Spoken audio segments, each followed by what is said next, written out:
Good morning, DawgNation. I am Brandon Adams, and this is DawgNation Daily, daily podcast for Georgia Bulldogs fans, presented today by Kroger. Quick word of warning, you'll notice I'm not in my normal show attire, not UGA themed today. That's because I'm already dressed for high school football tonight, leading into the SEC Championship on Saturday on Atlanta News First tonight. We've got really the most talked about game in the entire country. Gainesville and Langston Hughes finally getting their chance to play state quarterfinal action after obviously all the drama that's gone on there. We'll have that for you tonight on Atlanta News First. I am dressed and ready for it. But believe you me, once that game is done, I will be shifting back into full Georgia regalia for the SEC Championship tomorrow. And I think when you get this close to game time, I am reminded of why I love it when Georgia plays in this game so much. The word I keep coming back to is prestige. The level of prestige this game has. It's not the only way to make a run through the college football playoff. It's not the only thing that can be a springboard for a national championship. But I do believe it's the best way. Perhaps not the easiest way, at least according to some Georgia fans, but it may still be the best way. It just feels bigger.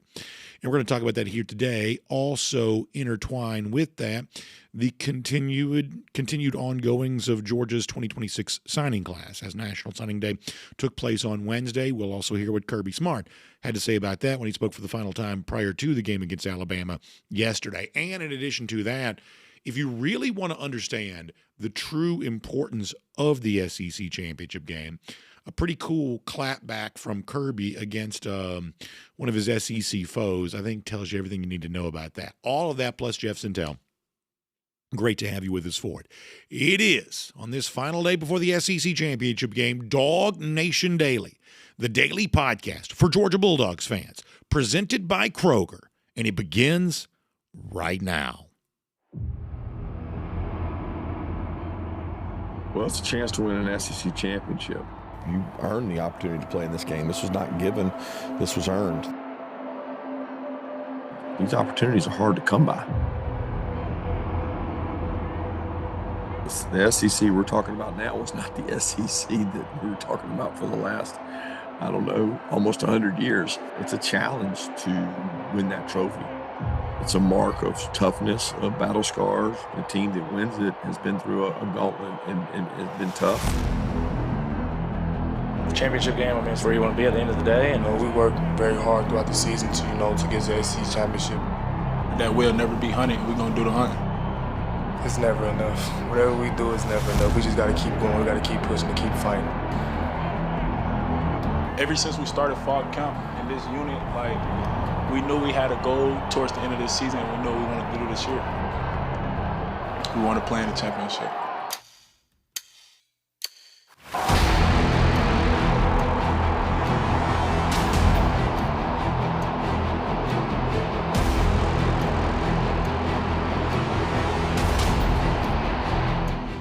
Today's episode of DawgNation Daily is brought to you by Kroger, fresh for everyone. Presented by DawgNation.com. This is DawgNation Daily, the daily podcast for Georgia Bulldogs fans. Here's your host, Brandon Adams. Is that not great from our guy Cody Chaffin? It's about the slow walk from Georgia and the long camera pan on that, coming through the tunnel at Mercedes-Benz Stadium and then on to the field. A phrase we use a lot is big fight feel. If you grew up back in the day in which boxing really mattered, I guess now it'd be more like MMA. But when you got the buzz in the building and you got the combatants coming down the aisle, man, that captures that so well. We are so ready for the SEC championship. And I think yesterday, perhaps even accidentally, I think we got a really nice window into why this game matters, what matters about it. And it may be one of those things that you can only understand if you don't have the privilege of playing in the game. This is coming up in a moment, and I promise you we'll get there very quickly. But quick before that, there is also other things going on here this week, too. And let me spend a couple of minutes here off the top on what Kirby Smart said for the first time yesterday, commenting on his 2026 class. Of course, National Signing Day was Wednesday. The December signing period has been ongoing. There was news involving Georgia on that yesterday, which we'll discuss with Jeff Sentell coming up in a moment. But it was our first chance to hear from Kirby yesterday about this particular signing class. And in talking about the class, I think Kirby Smart was able to tell you and tell all of us why that maybe National Signing Day now is more important than it's ever been. Sometimes it seems like there's less discussion about it than there ever was. People are fixated on transfer portal.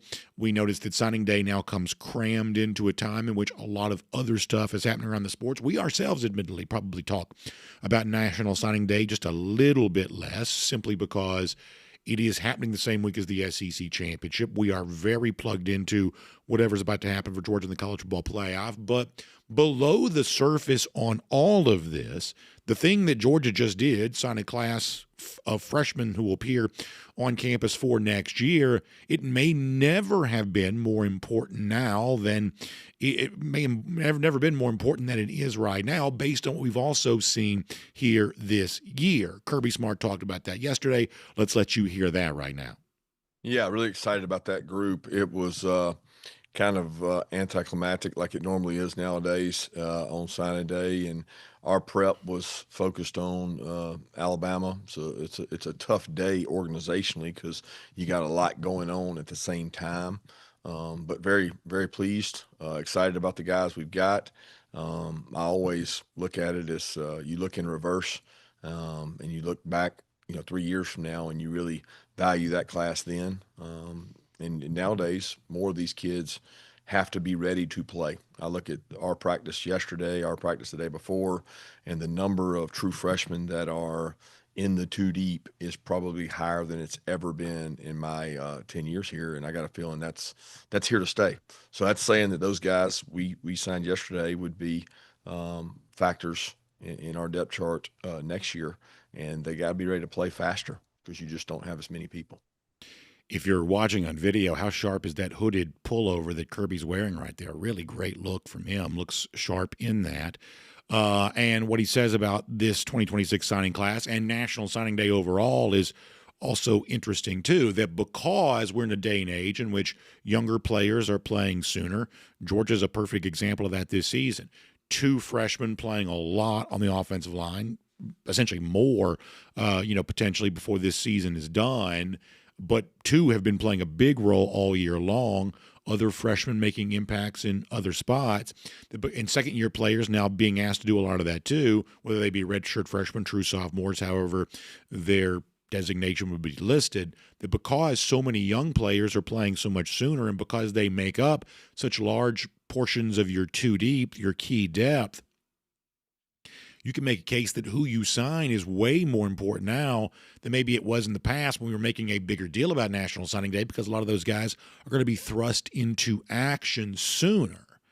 I think that leads to a question from some Georgia fans that has come up in our chat this week. Okay, well, given that being the case, what do we then think about this Georgia signing class? It is, when it's all said and done, going to be ranked a little lower than most of the Kirby Smart classes have been. The top players from a rating standpoint are going to be a little lower than some of the traditional best players that Georgia typically brings in a signing class. Does that mean here this year that Georgia is taking a step back in recruiting? I said this during, we call it our R.S. Andrews cool down at the end of the show. When we talk about these things, I said yesterday that I think it's a fair question to ask because the numbers are what they are, the facts are what they are. And I said at the time, while I think it's a fair question, my answer, which I think is also a reasonable one, is I'm not quite so worried about that. Yeah, we will ask Jeff Sentell about this in a moment. Is what Georgia brought in this year in keeping with the traditional elite classes that Georgia usually brings in? What we know is the positions that are the most important are also still as expensive in this NIL age as they ever were. quarterback, more on that in a moment, wide receiver, offensive tackle, defensive line, edge rusher, probably cornerback.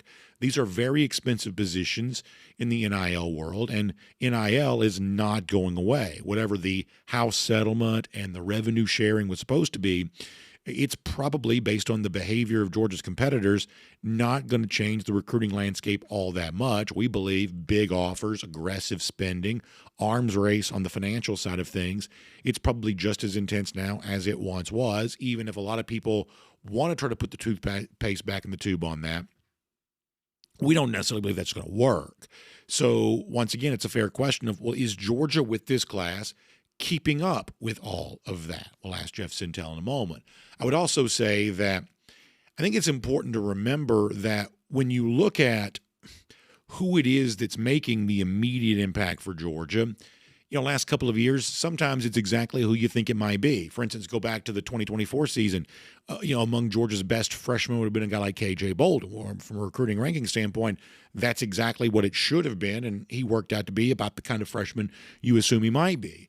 But this year, when you look at a guy like Dontrell Glover, who was elite recruit, don't get me wrong, but if you said from your class of 2025, who's the guy, who are among the guys who are going to be the very best players in the class, I don't remember this time a year ago people saying, Dontrell Glover, man, it's going to be him. He's going to be it. I don't even know, with all due respect, even though he was a very high-rated player, I don't even know that I was saying that about Juan Gaston. And yet, Gaston's been a rocket ship ever since he's arrived here. Glover has been a version of the same thing. And so you do need immediate impact players from every class you bring in. They are going to constitute a lot of your key depth now.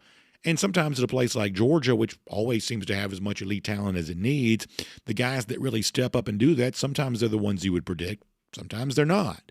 But they're always seemingly present on this roster. So fair question, interesting answer, given the recruiting rankings, given how it's playing out. Did Georgia sign a class of an elite status that is in keeping with what it has been doing in the Kirby Smart era? We'll ask Jeff Sentell about that later on. But when it comes to the other big signing day story, obviously Georgia saw Jared Curtis flip from Georgia to Vanderbilt. We've talked plenty about that now. To put a bow on this topic, Kirby Smart was also asked yesterday about, a little bit like the Dylan Raiola thing from a couple of cycles ago. When the quarterback that you've had committed, when he goes somewhere else, what's the reaction from Georgia? And Kirby gave you a pretty matter-of-fact response on all that. I don't think it changes at all. It's part of the process. I mean, that's not completely abnormal for kids to change their mind. We've known for both kids a long time that there's a possibility of that. I mean, it's a commitment. It's not a signee. So that you have plans in place. We talked all along, multiple years. It's not like it's surprising. I don't think that changes how you recruit. I think you still recruit the same way you recruit. You just make sure you have a plan in place if it happens. So that was the story on that. And with Jeff Sentell coming up in a moment, we'll talk more about what Georgia is still doing with the class of 2026 and what Georgia was able to bring in and how well it allows Georgia to keep pace with what it had to do this year, which is have a lot of young players, first and second year players to the program on the field and making big contributions for UGA. But Kirby, mentioning what he says there, also leads us into this for what's going to happen with Georgia on Saturday for the SEC championship. And I thought that the video we played off the top, put together by our Cody Chafins, man, it makes you feel the way you want to feel about this game. The word I keep coming back to this week is prestige. The SEC championship just feels prestigious. I am in Atlanta right now. Our DawgNation World Headquarters studios are right in the heart of Atlanta. And so you can feel this city getting ready for the big event. The SEC's got signage up all over the place. It just feels like a big game. It is a big game that Georgia has been lucky, not even lucky. Georgia has earned the right to play in, 8 of Kirby Smart's 10 years on the job, 5 straight. Only one of their SEC programs ever played in 5 straight SEC championship games. Georgia now becoming the second to be able to do that. It's one of those things that's become a very familiar feeling to Georgia. And for some Georgia fans, there's even been the debate of, well, is this really what you want to do now that the playoff is expanded, now that the landscape of college football has changed? is there a better way to make a playoff run than going through the SEC championship? And I've said before that I think maybe even if it's only to a slight degree, I still think the best overall path is through this game, crowning yourself as an SEC champion, getting one of the top 4 seeds because of that, and then letting the playoff world come to you as opposed to you having to advance through it. You do, I think, put yourself in at least a slightly more advantageous position. But whether it's better or not, it is certainly a bigger way to do it. It is certainly a more, to use the same word again, more prestigious way to do it. This weekend just feels like big-time college football. And, if you're to use a corny analogy, if you're a fish, you're surrounded by water. You probably don't even know what water is. If you're Georgia, you're so surrounded by this, you're immersed in an SEC championship game, it's become what almost feels like your birthright. You almost don't even recognize the aura that's around you because it's so ever-present. But let me tell you this. If you're not in this game, you're hungry for it.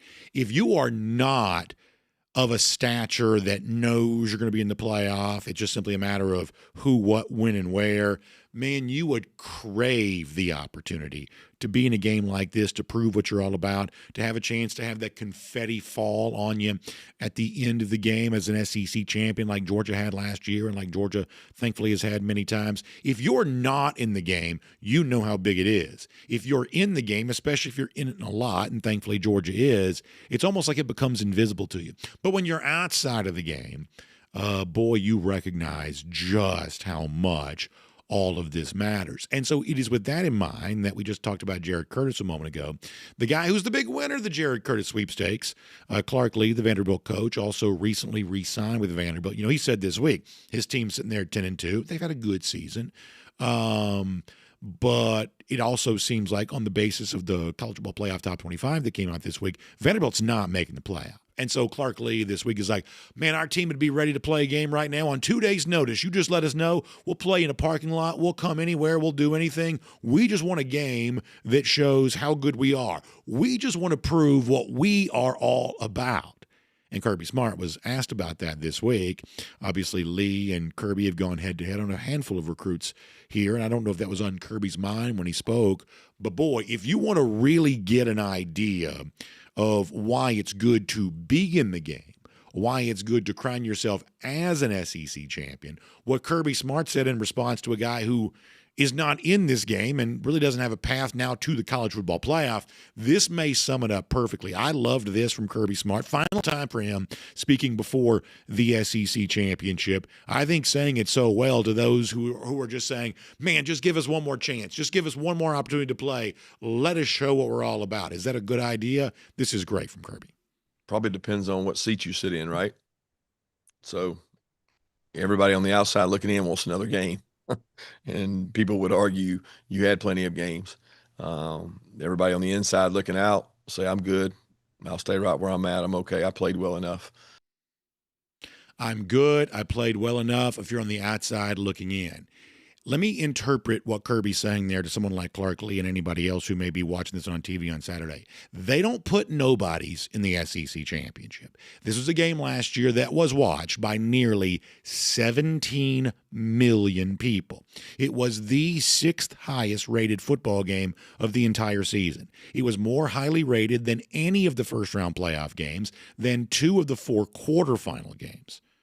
That is how big the SEC championship is. And even though you've got allegedly number 1 versus number 2 taking place in the frigid cold of Indianapolis for the Big Ten title game, ain't nobody anywhere, to use bad grammar intentionally, that thinks the Big Ten title game is a bigger deal than the SEC championship. And if you want to know how big of a deal the SEC championship is, just ask the teams that don't get to play in it, because they look on longingly, wishing they could be here. But it's Georgia who is back here again. It's Georgia who has a chance to win an SEC championship once again. It's Georgia who has a chance to vanquish a long-standing nemesis that has stood in the way of everything that Georgia wants to be. The stakes are high, but on the other side of this, the path can be clear. As an SEC champion moving into the college football playoff as a top 4 seed in all likelihood, getting a chance to pursue another national championship, all of that could be in front of Georgia. But it begins exactly where it should, tomorrow in Atlanta for the SEC championship. And I can't wait for it to get here. My name's Brandon Adams, and this is DawgNation Daily, daily podcast for Georgia Bulldogs fans, presented today by Kroger. We are glad you're with us, and we are ready for tomorrow, man. I am excited and fired up about it. Cannot wait for Georgia and Alabama. And by the way, for Georgia fans who obviously have a very long memory of the history between these two programs, I thought that Kirby Smart also yesterday, we're going to do a lot of Kirby on the show today, I thought that Kirby also gave a pretty interesting perspective on the fact that there is so much history and the fact that a lot of it, other than a big one in Indianapolis, did not go Georgia's way. Good stuff from Kirby coming up on that in just a moment. Prior to that, how about Kroger? They bring the show to us as they have for such a long time. And if you're getting ready for a big game this weekend, and of course you are, maybe you're watching at home, our friends at Kroger got you on all of that. Everything you need for the big game, you can get stocked up and ready to go. Think about drinks and chips and snacks, and you want stuff to go in the cooler. You want plates and napkins. You want everything to make your game day watching party great. Well, they've got you for it on all of that. And as you move towards the Christmas season, of course, they've got you covered on those Christmas-themed parties and all the get-togethers you have with family. We love the fact that we just jam a bunch of football and holidays and things like that all right into the same time of year. It's really the best time of year. You could almost say it's the most wonderful time of year. In fact, I may coin that phrase. Either way, we got Kroger, got you covered for game watching parties. You can go to the website, Kroger.com/football to learn more about that. Kroger.com/football to learn more about that. And of course, as you get ready for Christmas, they got you on that too. We love having Kroger as a part of DawgNation Daily. In fact, it's one of our greatest sources of pride. They've been with us for a very long time, and we are so thankful for them. And you better believe, as I'm running around last minute because we got some Christmas-themed event going on, we just have a gorgeous new Kroger that opened like right next to my house. And so, boom, you're popping over there and you're taking advantage of that. We're doing that the entire Christmas and holiday season, so I'm hoping that you are doing the same thing. Hey, speaking of big events, before we get Jeff Sentell and keep the show going, let me also mention this.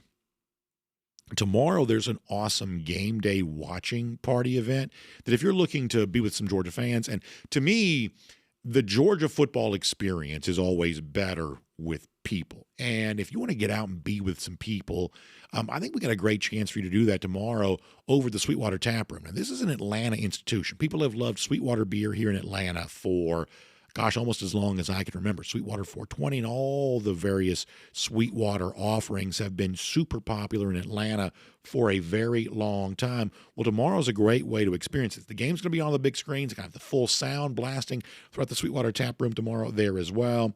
And you have a chance to enjoy some great food, some wonderful Sweetwater beer, and how about some awesome savings? You're going to get 10% off your tab tomorrow at the Sweetwater Tap Room when you got that DawgNation, not the DawgNation gear, but when you just got your team gear on, right? Show up with your team gear. You're going to get 10% off your tab. They've also got great savings. How about $4.20 on the Sweetwater 420 pints? That's going to be awesome. And when you got your game day gear on, you can also get 25% off the Sweetwater swag there as well. So all of this going down at the Sweetwater Tap Room tomorrow in Atlanta. Great place to be. Fun chance to watch the game. Sound's going to be on all throughout the game tomorrow, and 10% off your tab. When you wear your good-looking team apparel, that's going to be awesome. You can also save on some of that Sweetwater swag, too. It's the Sweetwater Tap Room in Atlanta tomorrow. I hope you'll jump over there and see that. If you're looking for a great place to watch the game, that is going to be a lot of fun. Make sure you check that out. All right, Jeff Sentell coming up in a moment. We'll get more into the question of that a lot of Georgia fans are asking, what is the nature of this Georgia class, and how should it be compared to recent Georgia signing classes? That coming up with Jeff in just a little bit. Prior to that, though, let's go around the doghouse, presented today by our friends at Zagoria Law. And I want to turn more fully into the game, including what we talked about yesterday as I think an incredibly hot topic. Look, injuries are a major factor here. Drew Bobo's not going to play for Georgia. He's listed as out. We think Malachi Tolliver is going to be the starter at center for UGA, and we think that Tolliver's got a chance to play well. But it is a big challenge for a guy like Bobo, who's become such a trusted resource, really grown into veteran status pretty quickly at UGA. going from that to Tolliver, just inexperience, that's a real challenge. And sometimes face value, conventional wisdom is just true and correct. There is a chance that Georgia suffers offensively because Drew Bobo isn't in there. We believe that Georgia probably suffered last Friday because Drew Bobo wasn't in there. Now, we also think for Tolliver, having a week, assuming he's the starter, we believe he will be, having a week knowing you will be that guy, being prepared to be that guy by the Georgia coaches, there's obviously a chance that he elevates his play because of that, certainly. But center's an important position. There are numerous responsibilities you have in that spot, and clearly it's a challenge when you lose a guy in Drew Bobo who had been playing it well. That's a real deal. On the Alabama side of things, their injury list, as shown by the availability report, is incredibly long. And we said yesterday, the biggest eye-popping headline of the week as it relates to the SEC championship game was the fact that LT Overton, who had played really great against Georgia the first time around, obviously famous for the stop on Cash Jones on that key fourth down, but at worst, he's Alabama's second best defensive lineman. He's one of their more, I would say, expensive players on the roster from an NIL standpoint. However you choose to measure it, Overton is incredibly important. We found out yesterday, or we found out within like the last 24 hours, let's say it like that, that Overton will not be playing. It's also been described by Alabama coach Kalen DeBoer as an illness and not a traditional football injury. And so from that standpoint, look, obviously, we're all, competitive the way we think about the game. We want to see Georgia win. But, man, you talk about, prayers going out for Overton for what's being described as an illness. Of course, we would have nothing but heartfelt prayers for him on that. And I do mean that as sincerely as I'm capable. Of course, that's true. But in terms of his impact not being able to play on Saturday, Kirby Smart did talk yesterday about what it means not to have a guy like Levius Overton in this game for Alabama on Saturday. This is Kirby again. No, I don't know anything about what's going on with him in terms of injury, but I have a lot of respect for him. We recruited him out of high school. He's a Georgia kid. His dad was there at Bama while I was there, and I've known him for a long time and have tremendous respect for him as a player and competitor. So I wish him nothing but the best with everything he's got going on and his family that way as well. For us, it'll just be next man up. That's what you do is coaches. You try to prepare for who's going to be there. Again, it's not something that we know how they're going to change things because he's not there. They got other good players. They've got depth just like we do. I think that's important to remember. We say this a lot, that I think that all of us as fans have a tendency to overrate the impact of an individual injury. In other words, I just did a whole thing about Drew Bobo. All of it was true, and yet the point spread doesn't budge even a fraction of a point because of Drew Bobo's injury. Quarterback can change a point spread. A series of injuries with one position group, by the way, Alabama is collecting some of those along both of its lines of scrimmage. But a series of injuries within a position group can change the point spread. But if you're looking at a projection for a game, it doesn't change a ton because of one player, LT Overton included. Alabama has a very good chance, in other words, and we saw this in the first game when they were, also were dealing with some injuries. Alabama has every chance to overcome the Overton injury. Sounds like Kirby Smart thinks they could and will, and he's probably right about that. And at the same time, if you had to have a name pop up that would get a lot of attention and create a lot of, oh my gosh, can you believe that?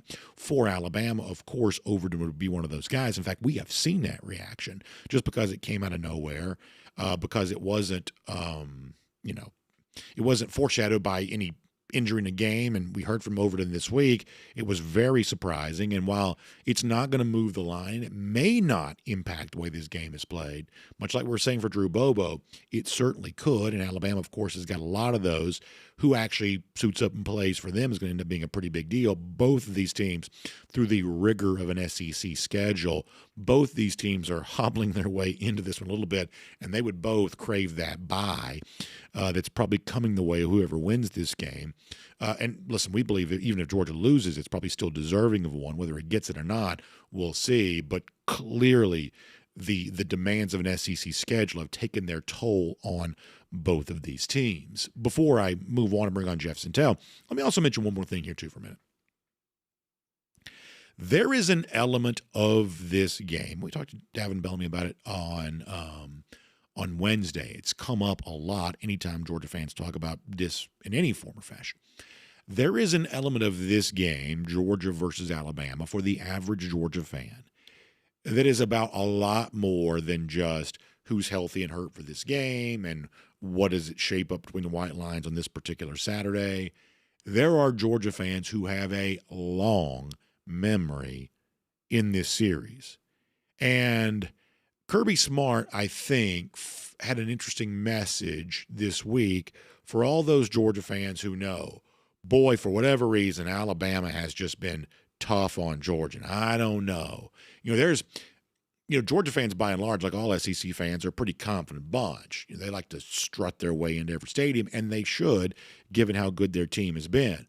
But in this particular game, there is a level of skepticism that sometimes creeps in that you don't see in any other way. Georgia fans just remember that it hasn't always happened for the Dogs against the Crimson Tide. Thankfully, there was one big one back in January of 2022 in Indianapolis.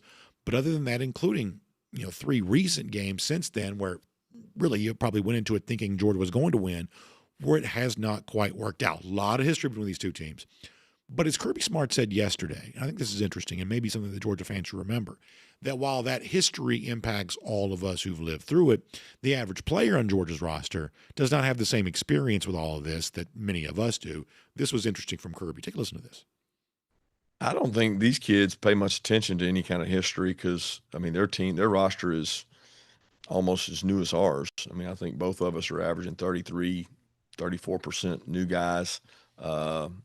We did play them last year in a classic game. We played them this year in a classic game, and then, multiple years in this game. But I think it's pretty clear that each and every game has a history and life of its own, and you play the game that season with the guys you have and the mindset of the guys you have. So I don't think these other games will have any effect on this one. So let me try to see if I can sum this up fairly quickly, but also, to the point. A lot of us have been around for a while. We not only remember the games in which Kirby Smart has coached against Alabama, we remember the games in which Kirby Smart was coaching on the other side. The disaster in 2015, the heartbreaker in the SEC championship in 2012, the embarrassment of the blackout game in 2008. Like a lot of us have a long memory of Georgia against Alabama. And when we walk into that building tomorrow, we just got to be honest with it. We're carrying that baggage with us. There's a clear bag policy in place, but most of us have got some unseen baggage that we drag into here because we just remember how much has happened between Georgia and Alabama. But I do think we should also keep in mind, these Georgia players don't know about that. Think about the last time Georgia and Alabama played in the SEC championship. It was just December of 2023. To those of us who have a little bit of gray in our hair, that feels like yesterday. December 2023 feels like it could have been 3 weeks ago. It really does. But as Kirby Smart points out, the majority of the players in the Georgia roster weren't even playing for Georgia the last time these two teams played in an SEC championship. And just given the way the teenagers are, if they weren't playing in it, they probably weren't watching it. That is not something that happened in their football lifetime as far as they are concerned.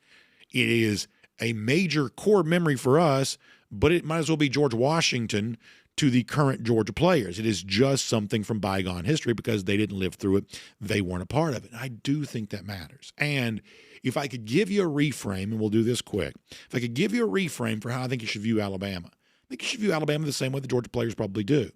Alabama would like for you to believe, we're your daddy because we beat you here and did this and did that. We're your nemesis because we've kept you from being everything that you want to be. It is true, Georgia does need to beat Alabama more frequently. No one denies that. But that doesn't make Alabama Georgia's nemesis. I believe it makes them Georgia's nuisance. They're a nuisance. They get on your nerves. They have been a stumbling block that has prevented Georgia from collecting a lot of history. For instance, if not for a couple of losses against Alabama, Georgia has the longest winning streak in college football history. And yeah, it stinks that Alabama prevented Georgia from getting that. But in preventing Georgia from going on a historic, unprecedented run, it's not like Alabama has done much to elevate itself in the process. Since Alabama last won a national championship, Georgia won 2. So Georgia needs to play better against Alabama. When Alabama has played Georgia, the last 3 times, it has been the better team. But can anybody dispute the fact that Georgia is the better program? It's the reigning SEC champion. As I said before, it has won multiple national championships the last time since Alabama won one. And that sounds like, spin control or whatever else. But I do think it is a mindset to take into tomorrow that Georgia can lean on its program strength. And these Georgia players do believe that strength exists. They don't feel the same way about the losses to Alabama that we do. They are, I'm sure, hungry to correct the record because they lived through this September, or maybe they were on the game last September. They want revenge because of the games they played in. But what happened in 2012 with Chris Conley or whatever else, they don't know about that. It might as well be the Oregon Trail or Lewis and Clark or something they learned about in school. They don't know about that. And so I do think that that's probably pretty appropriate to remember for all of us on Saturday, that what's going to happen between these white lines on this particular day is about these players. And whatever ancient history that lives in our minds, the players couldn't care less. And I think that's probably a nice thing to keep in mind. That's also around the doghouse, presented today by our friends at Zagoria Law. Now, we hope that Georgia takes a big old bite out of Alabama tomorrow. But what we don't like is when a dog, because of some sort of negligent owner, bad stuff happens all the time. You see this in the news. Scary to me. When a dog gets free, knocks somebody over, bites someone, this can be very serious. And obviously in the worst situations, it can't be lethal. But even in less severe instances, you're talking about very, very serious injuries, pain and suffering, medical bills, all the things that come with that. And we think you deserve your chance to fight for compensation on that, just like any other personal injury situation. That's what Zagoria Law is all about. They literally wrote the book on how to win these types of cases. And so if this is your story, if you or someone you love has been bitten by a dog, injured, think about city streets, parks, neighborhoods, all the places where this could happen. Well, of course, you want what you feel like you deserve, and our friends at Zagoria Law can tell you how you can get that. So please find them online. It's ZagoriaLaw.com, ZAGORIA, ZagoriaLaw.com. You also give them a call, 833-GA-DOG-BITE, dog spelled conventionally, D-O-G, 833-GA-DOG-BITE. We love having Zagoria Law as a part of DawgNation Daily. Okay, so it's obviously been signing day this week, too. We'll kind of get back to Georgia recruiting here just for a moment, including some news yesterday involving a longtime Georgia commit that decided to go elsewhere. What's up with that, and how do we view this 2026 class for Georgia? All of this in anticipation of the SEC championship game on Saturday. Let's talk to Jeff Sentell here right now on DawgNation Daily, presented by Kroger.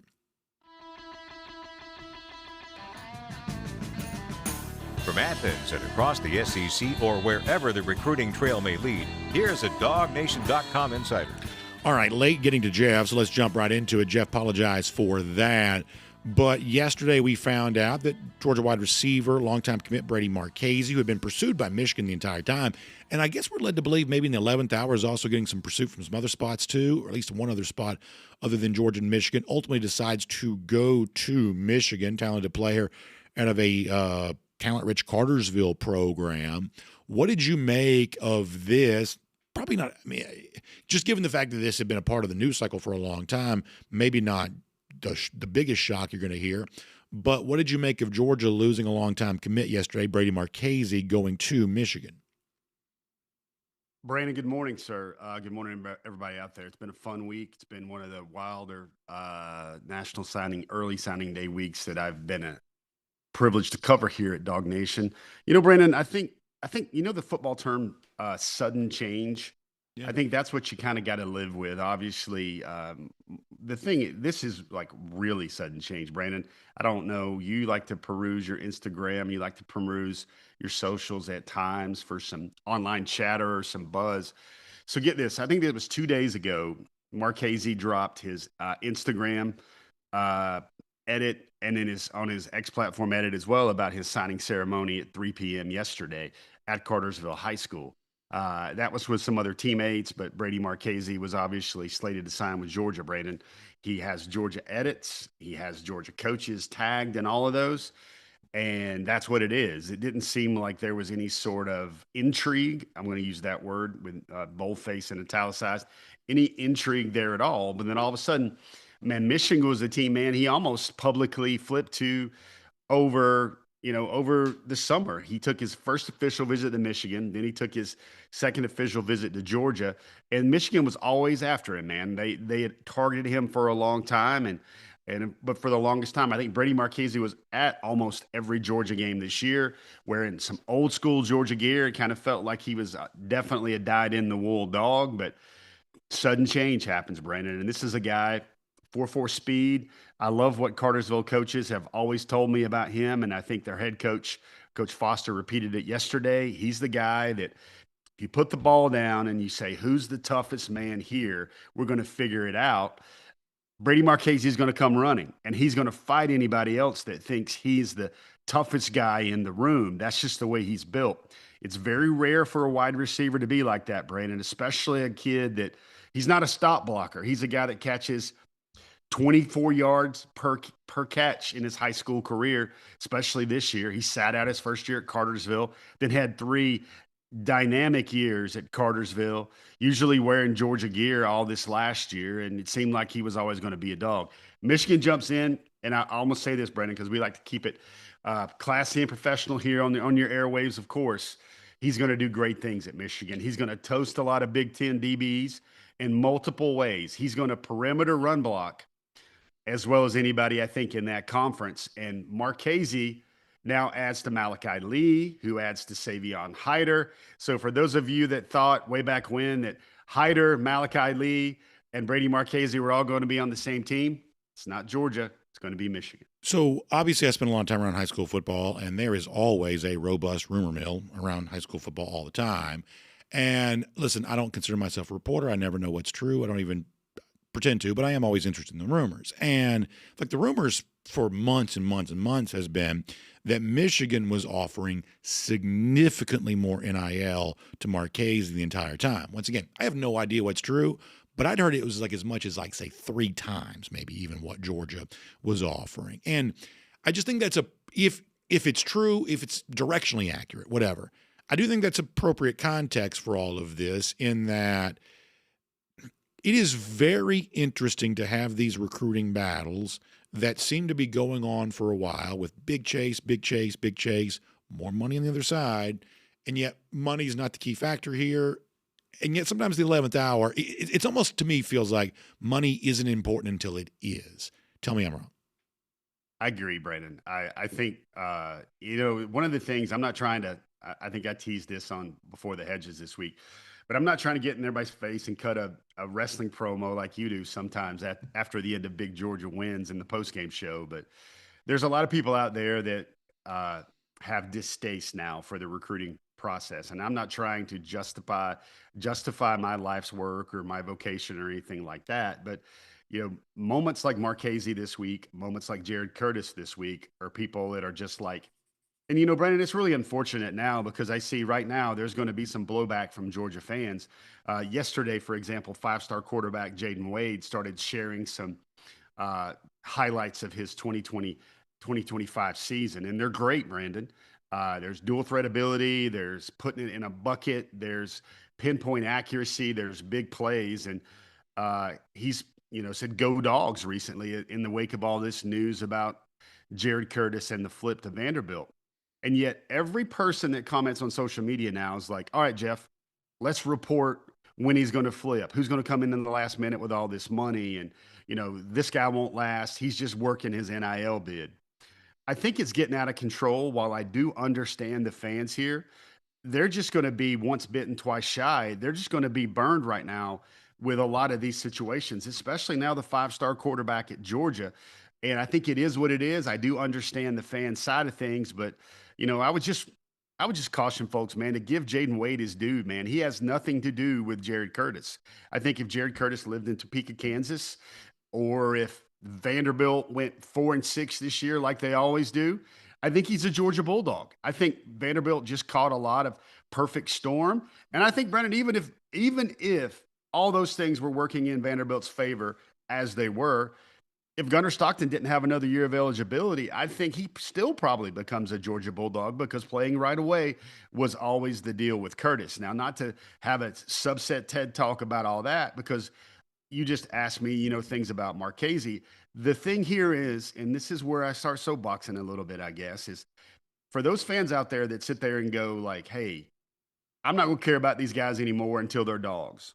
Well, they are not. They are now dogs. Like if you want to follow some Bulldogs right now, follow these 2026 signees on social media. And here's why. Because each and every one of those, I think, had a Brady Marchese story where maybe it wasn't 2 times or 3 times money, but each and every one of them took less money out there to be a Georgia Bulldog than anywhere else. Now, what does that feel like? What's the modern translation there for to me? To me, that feels like the guy that just wants to be a dog. That's the modern 2025 version of it. Where, yes, everybody's getting paid here to be a dog. But with these guys, by and large, a lot of them, and even Marchese up to the very end, were taking less money because they wanted to be in Athens. They wanted that smoke on Kirby Smart's practice field, and they wanted to play on those big stage games like you were touting earlier in your program with 18 million people watching the SEC championship game. No, I think that's great. Let me shift to this. A lot of folks have been asking the question. I think it's a fair question. Given the fact that this recruiting class for Georgia is going to end up a little lower ranked than the typical Kirby Smart era class has been, and that the highest rated players in this class are going to be a little lower rated than the typical highest rated players in a normal Georgia signing class. Is this signing class for Georgia less elite than what the typical Kirby Smart offerings have been? What say you? Yeah, Brandon, I think you got to keep it real here. You're probably going to think I'm maybe being a little bit more critical than normal, but I don't know how. One of the things we're going to do on DawgNation in our post-signing day coverage is we're going to drop like our letter grades for the class. We're going to drop our letter grades for each position. Brandon, I don't know if you can give it an A or an A plus or perhaps even an A minus anymore when you simply don't have a quarterback. You add in the fact that you lose Marchese. Marchese and Curtis were 2 of Georgia's 10 highest rated commitments expected to be signees in this class. Curtis was number 1. Marchese was number 9. That's really damning to what the overall specter of this class is going to be, especially when you look on the offensive side of the ball, Brandon, and you see that Marchese and Curtis were 2 of the top 5 offensive commitments in this class. Brother, that's just tough. There's really no way to spin that much higher than like a B plus grade here, even considering what Georgia did. These are the things I want folks to know because it is different these days. It's a lot different. But this is the first class for Georgia since Kirby Smart's first class when he was hired, I believe, December the 10th. He got on the trail while he was still coaching for Alabama through the playoffs. And they had basically 2 months until February, aside from the early enrollees, to keep that class together and kind of bolster it. Folks will remember that meant holding on to Mecole Hardman. That meant closing on Isaac Nauta, Ben Cleveland, Julian Rochester. Man, that seems a long, long time ago. Jacob Eason. But the reference, by the way, Julian Rochester's coaching now. He's coaching. Oh, yeah, Zach McKeechard. Yeah, he's coaching. He's probably going to send somebody there. Yeah. But for me, Brandon, you got to look at it this way. Objectively, straight line reporter here. This is the lowest rated class for Georgia since Kirby in 2016, his first year when he had 2 months on the job and finished number 6 overall. I think Georgia's number 5 right now, but that ranking where you go, the 24/7 team composite, I believe is 292. The lowest one, the only other one that was under 300 in the Kirby Smart era was 2020. That was the COVID year when Georgia only signed like 21 guys. But, going to the math, Brendan, I think this is the one thing that jumps out to me. There are zero defensive 5 stars in this class. Yeah. 0. And, you have to go, Brandon, all the way back to Kirby Smart's first class. That was 2016 when he didn't have a defensive 5 star in the class. Brandon, man, that's really different. They do have one true 5 star in this class across all services. That's the offensive tackle, Ekene Boko. I do see this on the other side of all these things, Brandon. I see Georgia. I do think they have one of those prototype tackles. Ekene Boko will play right away. 2 deep type kind of guy. He's going to push for that. And then you also see Baldwin Sohn, the 5-star defensive tackle, at least for 24/7 Sports, who has remarkable twitch and size and a motor for his 6'4", 315 pounds. He's a commanding presence. He's a guy that's got a big voice, a lot of energy. Christian Miller kind of guy like there, except he's a little bit twitched up more than Christian Miller, and perhaps a little bit bigger as well, coming out of Sweden. So he's got that soccer background. So you want to know why Georgia is different, Brandon? Two reasons. It's the lowest class since. And of course, that makes sense because you lose Curtis and you lose Marchese. Curtis would have given Georgia the #2 class in the country still. I think this class was kind of built around that 5-star quarterback. When that falls apart, it loses its shine. But the identity of this class, even with Curtis, Brandon, for the longest time, the 3 highest rated guys in this class were all on the offensive side of the ball. And that's kind of a nod to what they signed last year in the 2025 class when they put together so many excellent players in terms of, I think they had 6 5-stars over back-to-back classes for that defense. So let's try to do 3 quick things before we let you go and be respectful of your time. When it comes to the overall profile of the 2026 class, you mentioned the absence of a quarterback. To me, the most eye-opening thing is to begin this season, Georgia had a lot of inexperience at the edge rushing spot. And in this class, other than a guy we really like, Kamari Brooks, who's obviously coming back from injury, Brooks is really the only real edge rush guy I think that Georgia has in this class. That's also a position that's very expensive on the open market right now. I mean, to me, when you're looking at where you'd like to see Georgia, bolster itself a little bit, they began this season pretty inexperienced at the edge rush position, and this 2026 class only addresses that to a small degree. I think, let me add some detail to what your point you're saying there, Brandon. I think Georgia really likes what they got in the last cycle. I think Isaiah Gibson's going to kick in and eventually be an inside interior player, at least a 5-tech like Michael Williams was. I think Georgia really likes what they have in Chase Linton there a lot. And then also they also added some guys that can rush the edge. They also brought in Elo Medozi, Brandon, who has more eligibility, but is still kind of finding his niche there at Georgia. I don't think we've seen his top gear football yet as well. And I think that will come next season.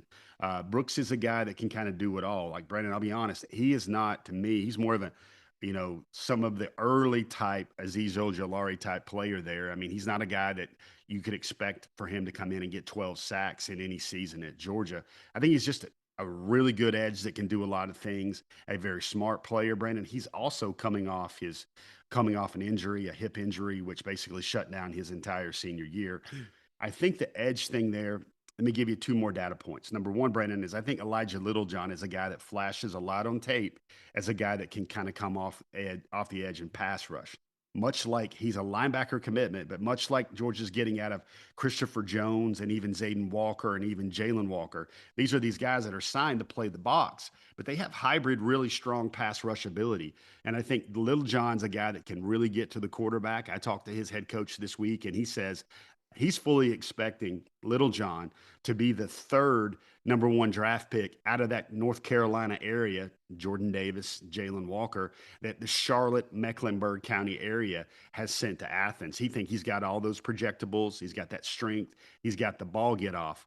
But let's remember, Brandon, everything Georgia does is very calculated. If Georgia signs one edge this year, there's a reason. That's because they were targeting DJ Jacobs. They're targeting KJ Green. They were targeting at one point before he reclassified LaDainian Guyton. Georgia's haul of edges in the class of 2027. I'm talking about the Peach State bumper crop there.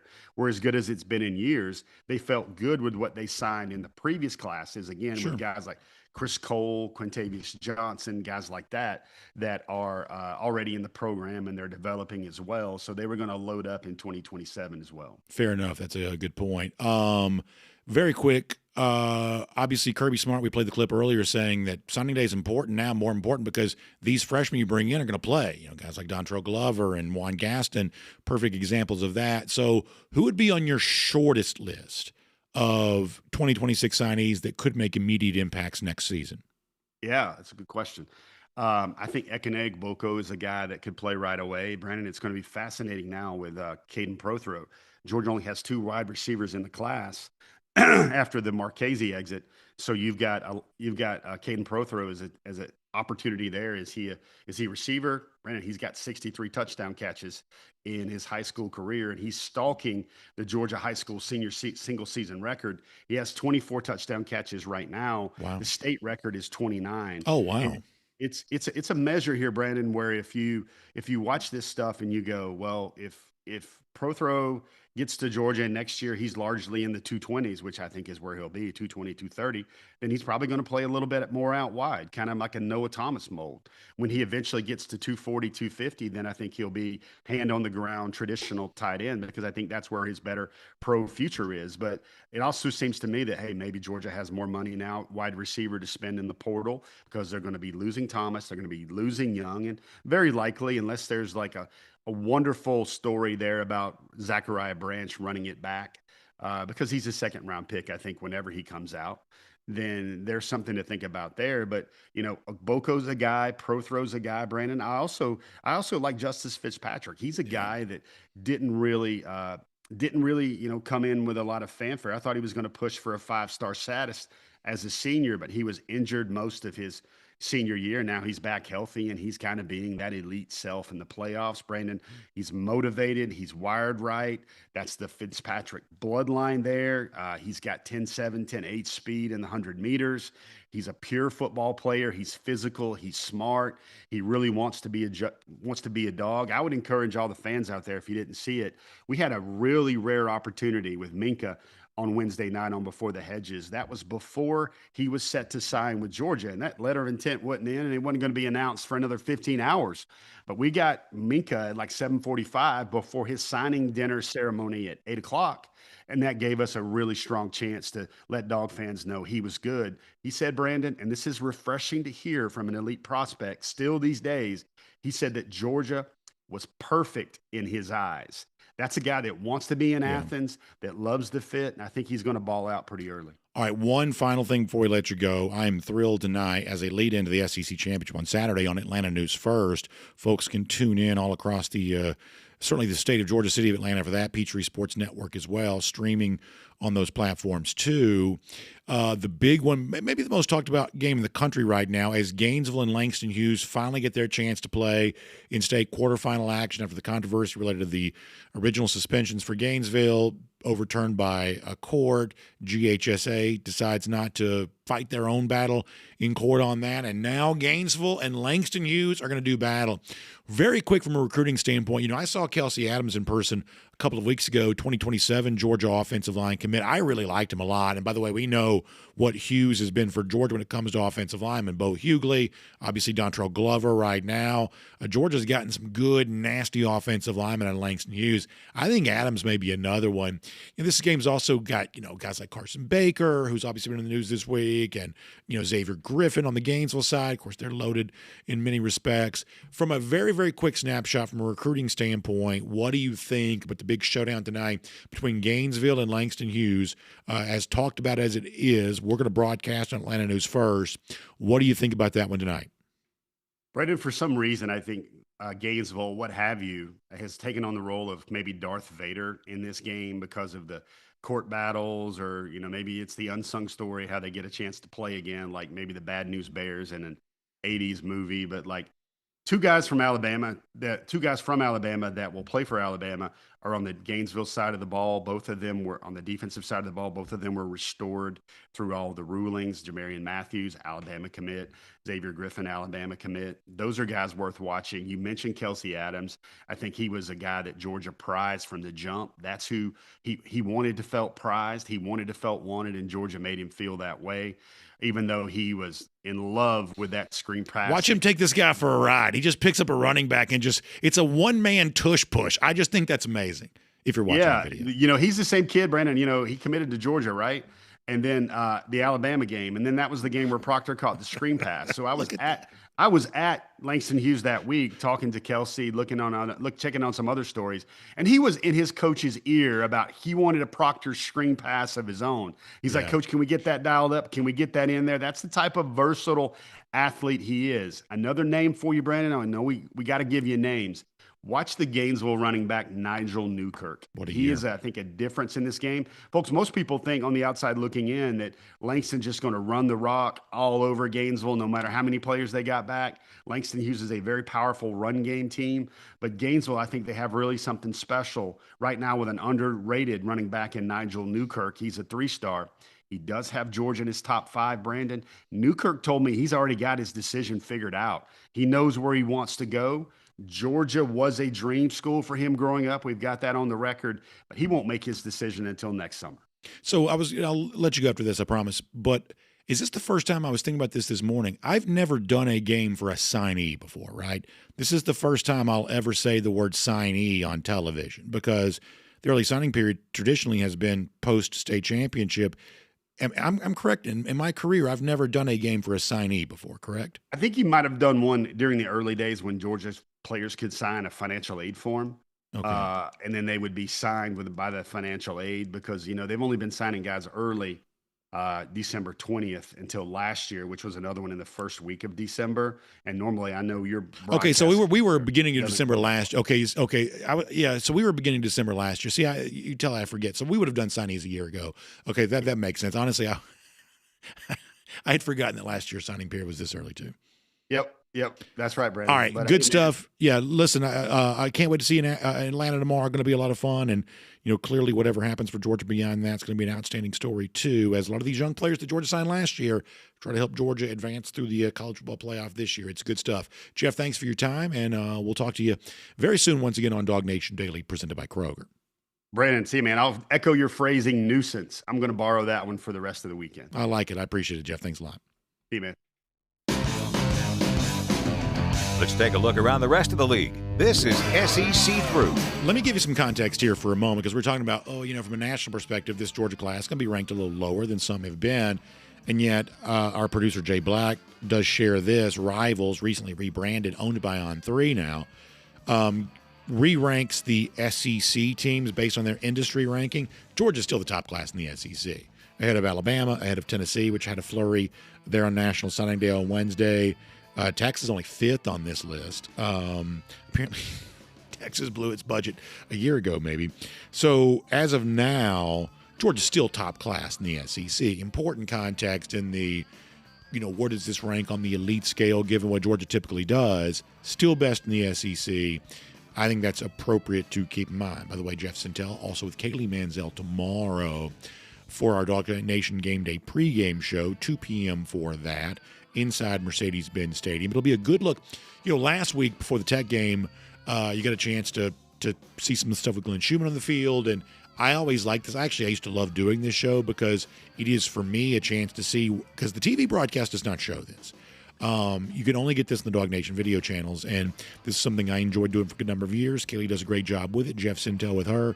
Inside Mercedes-Benz Stadium tomorrow. If you want to get a look at, where does Malachi Tolliver look? Snapping the football. We may see that. Who's Jam Miller out there doing something for Alabama. We may see that. Whatever it might be, it's the look inside the stadium that you don't get from television. You only get that from our DawgNation Game Day pregame show, 2 p.m. tomorrow. Jeff Sentell, Kaylee Manziel will be a part of that. Now, speaking of our DawgNation Game Day stuff, a great sponsor that's been a part of Game Day with us for now going on a couple of years, and a big part of everything you got going on Game Day, that's our friends at Cercheros. I was going to make sure I say this the right way. My Northeast Georgia drawl every now and then wants to say Cercheros. It is not Cercheros. It is Cercheros. That's how you say it, Cercheros. And it is delicious, fresh Mex for you. If you got some friends coming over, you want a catering event, 10 or more people, a Cercheros catering opportunity is a great way to do that. I'm talking about burritos, bowls, quesadillas, all of that. You can get, in some cases, delivered, or you can go by and pick it up. They have got that for you. If you want to get a tailgate party going on tomorrow or a game watching party, Cercheros is a great option. And if you're listening to this, we're kind of... Unfortunately, we've left the 10 o'clock hour. We're now moving into the 11 o'clock hour because that's just the pace we're operating on this day before the SEC championship. It's essentially lunchtime. So if you hear me talk about this, maybe you want to find one of the 40 locations of Cercheros close to you, whether it might be Alpharetta, Gainesville, Cartersville, all across the state, in Athens.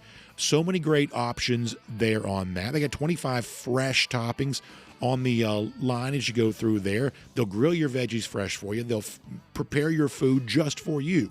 This wasn't made 6 months ago for somebody you'll never meet. No, this food made just for you. That's what the Fresh Mex is all about, served by the friendly folks at Cercheros every day. So check out one of the locations near you, and keep them in mind if you got a big game day watching party going down tomorrow. Okay, here's what I would prefer to be true.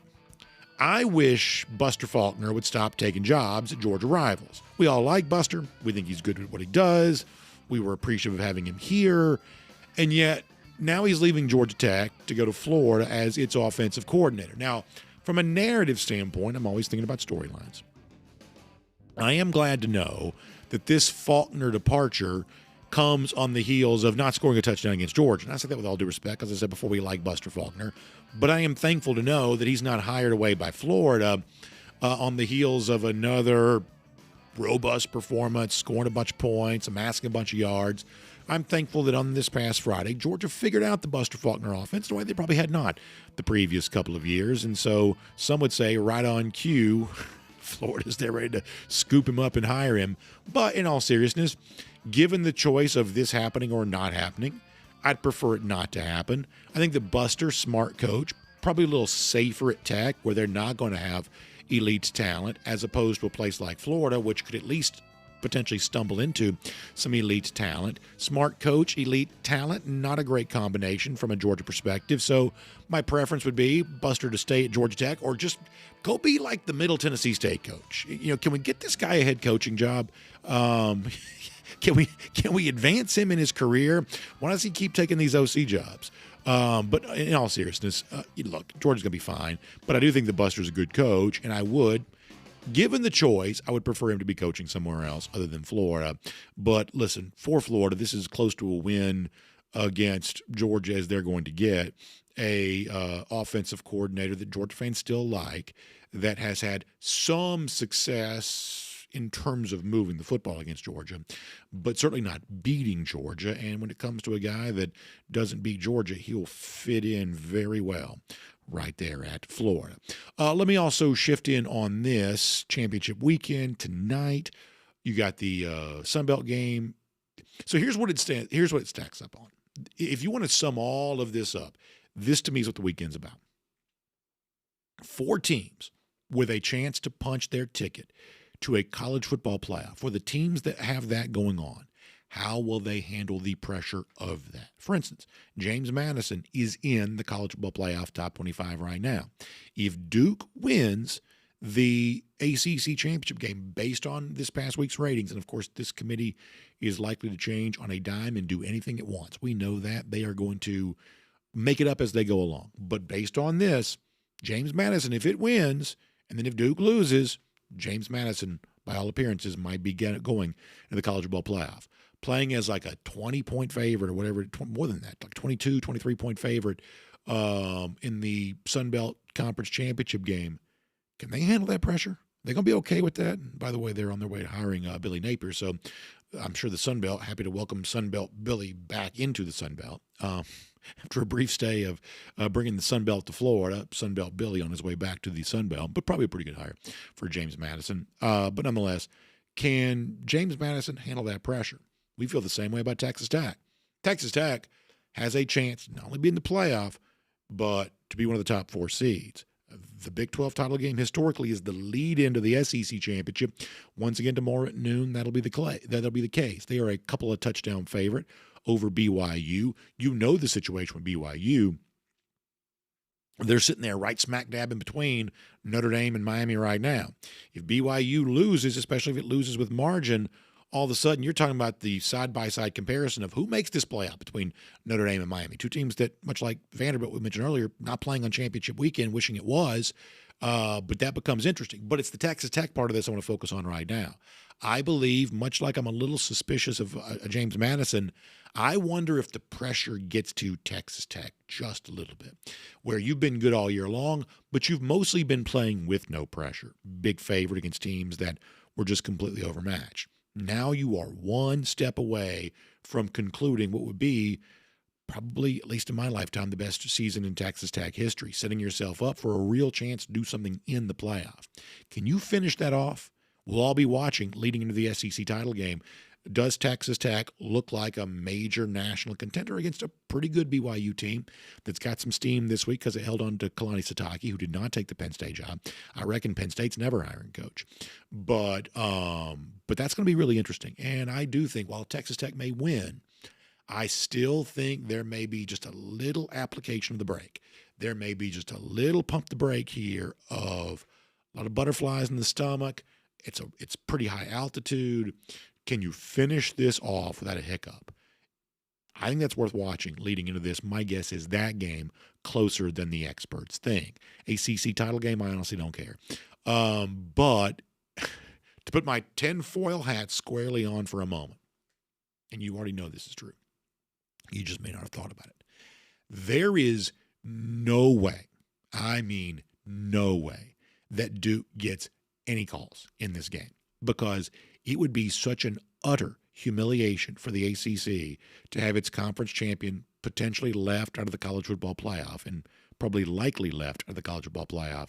You've got to think the ACC is going to do whatever it can. Just the natural human incentive would be to do whatever you can to make sure you don't present, here's our champion, Duke. What do you want to do with him? I think the committee's already told you what it wants to do with potential ACC champion Duke.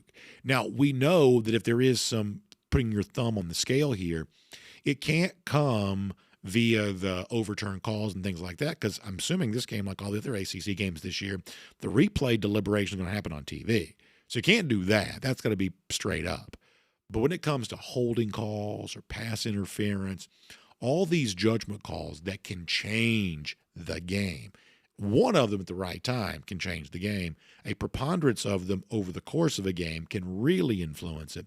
Let's watch and see what the penalty disparity is, just for fun. Just for fun. And listen, if it's in favor of the Duke, then we'll come in here and say we're wrong. We were wrong. Let's watch the penalty disparity here and see what it looks like for Virginia and Duke. If given a chance to help nudge the Wahoos over the finish line, my guess is that's what the ACC is going to want to do. And therefore, my pick in the game is also Virginia too. I will give you my official pick. The rest of our DawgNation team will too, on the Big Ten title game between Ohio State and Indiana on our RS Andrews cool down, which should have started 20 minutes ago, but we'll do in a moment. You can get that plus our best bets from Conference Championship Weekend that is coming up. I will instead say this about that game. I still think the SEC Championship game is going to get better TV ratings. I do, and that matters to me. Kirby Smart's talked about that a lot this week. I was mentioning this on X last week, and we are of a similar mind on this, that the power of the SEC Championship is demonstrated by how many people watch it. And the SEC, listen, there is a real attempt to nationalize college football. And, hey, let's all just pool our media rights together, and let's all just agree to schedule together. Let's all just join hands and just be one big happy family. Not down here. There should be no interest on the part of the SEC giving away what we have, which is a brand value far greater than any of the other regions of the country and the conferences that historically have served those regions. Our game is just bigger. Our version of the sport is just better. And we're not giving that up to pool media rights so Cody Campbell, the Texas Tech booster, can have more meetings with the president. We are just not doing that. We're just not doing that. And this Saturday is a great opportunity to demonstrate why that is. They can have whatever rankings next to their teams that they want. It's still Indiana, and this is Georgia, Alabama, and I believe more people will watch this game. We'll see if that ends up being true. But I also think for both Ohio State and Indiana, in all likelihood, both of these teams have earned byes.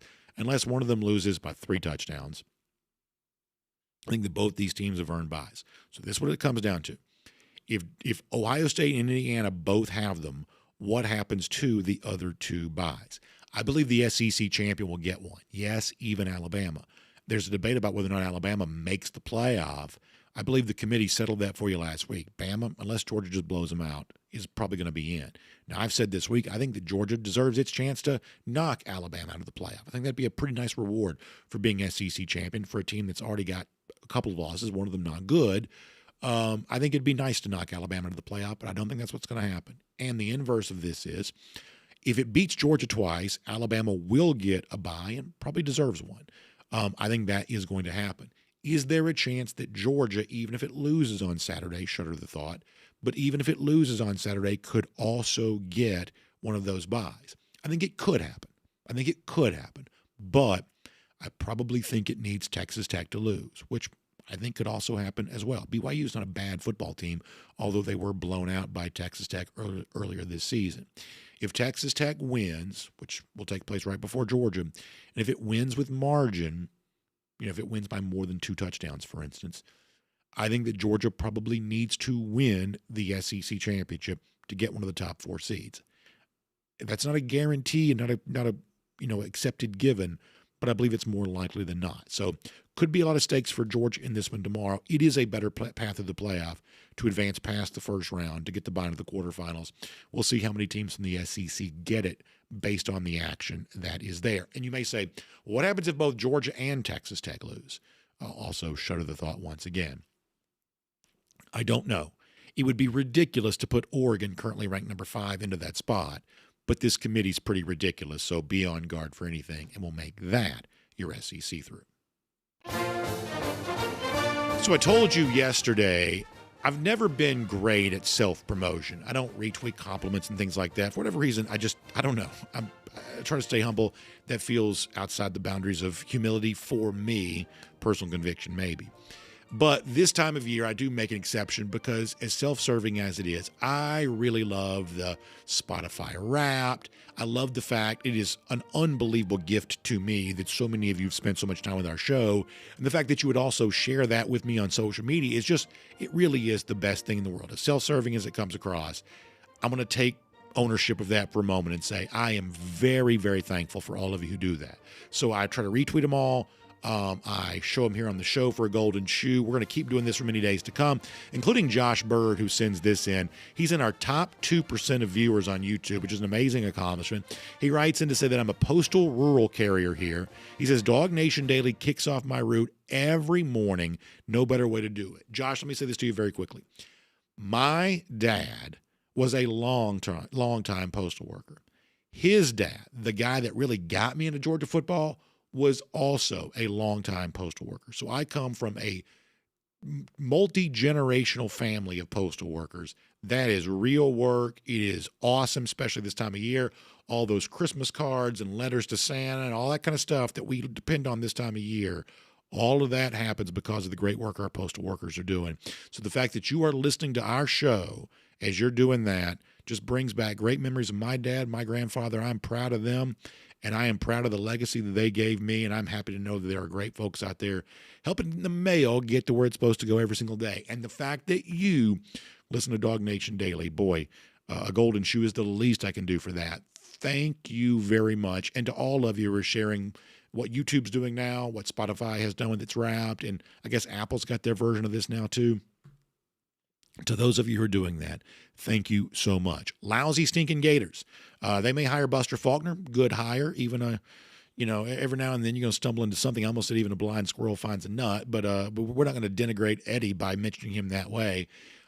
Broken clock is right twice a day. How about that? We'll use that cliche instead. Either way, 1,854 days. That's how long it's been since Florida has beaten Georgia. That's our Gator Hater Updater. We'll invite Florida to have fun watching Georgia on TV tomorrow, and all the other SEC rivals of UGA. Sit back and watch how it's done because Georgia is about to show you. For all of you, enjoy the game tomorrow. We'll see you after the game for our DawgNation post-game call-in show from the field at Mercedes-Benz Stadium. Boy, I hope it's a fun one.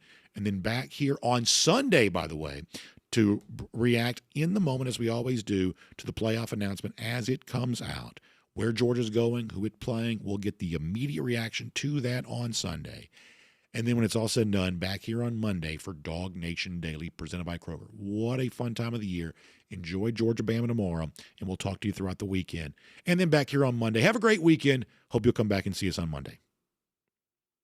And on video, time now for the R.S. Andrews Cool Down. R.S. Andrews, when you turn to for your air conditioning, heating, plumbing, electric needs, they show up on time. They do the work that's promised, the price promised. You can trust them on all of that today. Okay, so we have done a ton of comments for the last few days.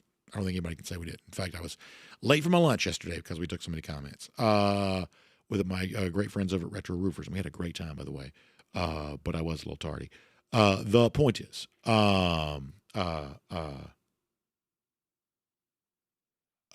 point is, I'm going to take one trip around the comment section now.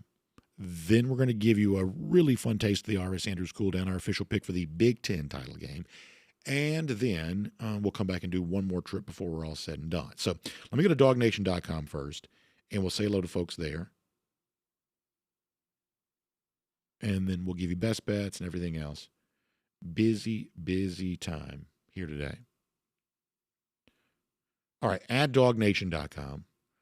I also saw we had the story up. I guess David Pollack had a pretty harsh piece of analysis on what he thinks is going to look like for the Georgia offense on Saturday. Look, we said this. Maybe he's right. Could very well be that he's correct on that. Obviously, you're going to miss your starting center.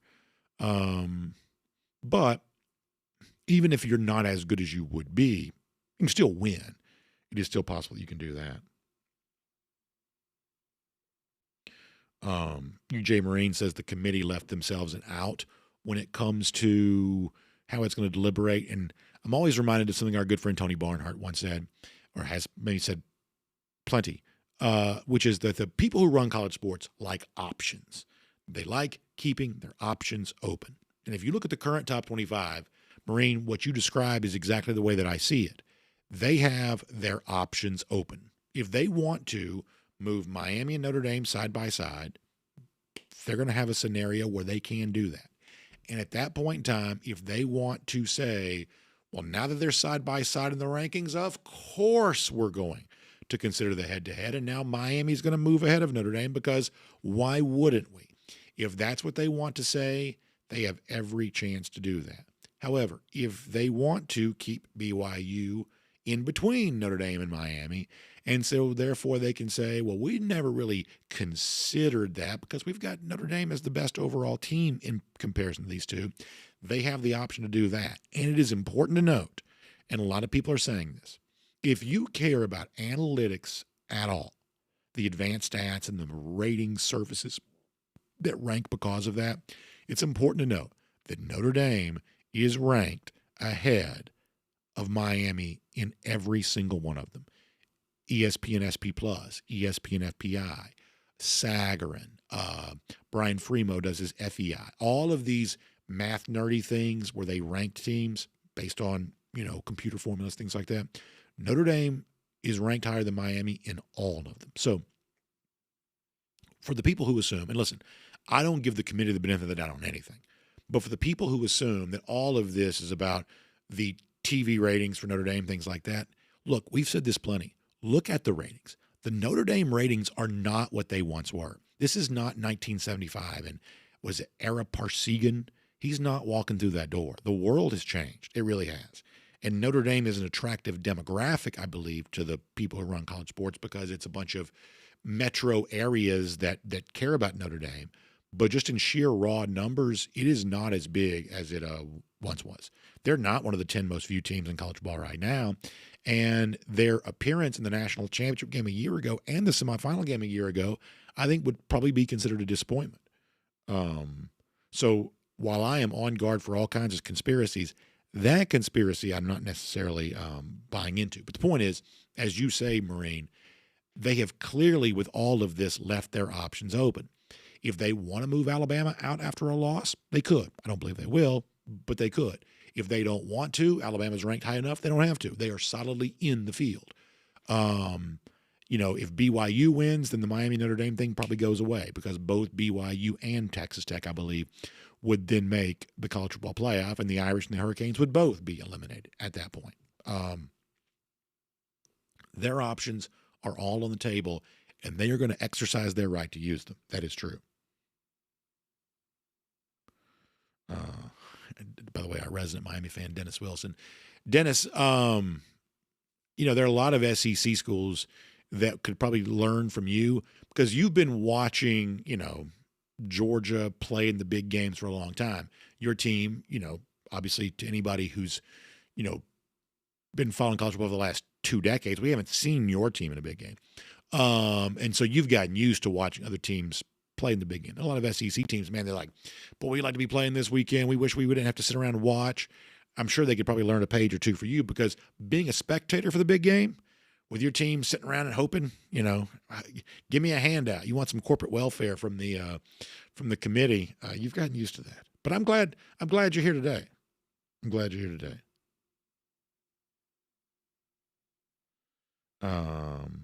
MG talking about taking field goals, getting points when you can. To a certain extent, I believe that's true. But listen, I didn't have a problem with that decision in the Georgia-Bama game. I really didn't.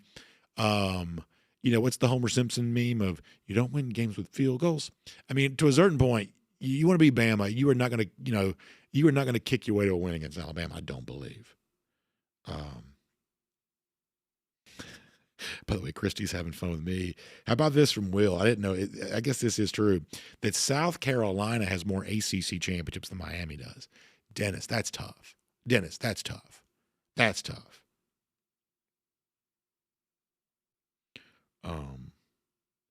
Let's see what else here on YouTube.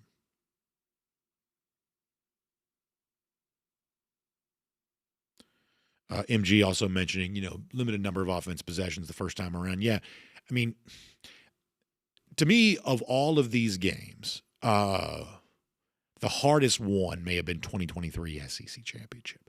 That's where it just seemed like, and listen, I'm a dunce, I'm sure I don't even know what I'm talking about, but boy, it just seemed like Georgia was very careful that day. You got what looked to be like multiple spies on Jalen Milroe, and everything was just careful defensively, and then Georgia seemed to be a little bit more careful offensively. And in this new world, clock is just ticking, and your opportunities are just evaporating.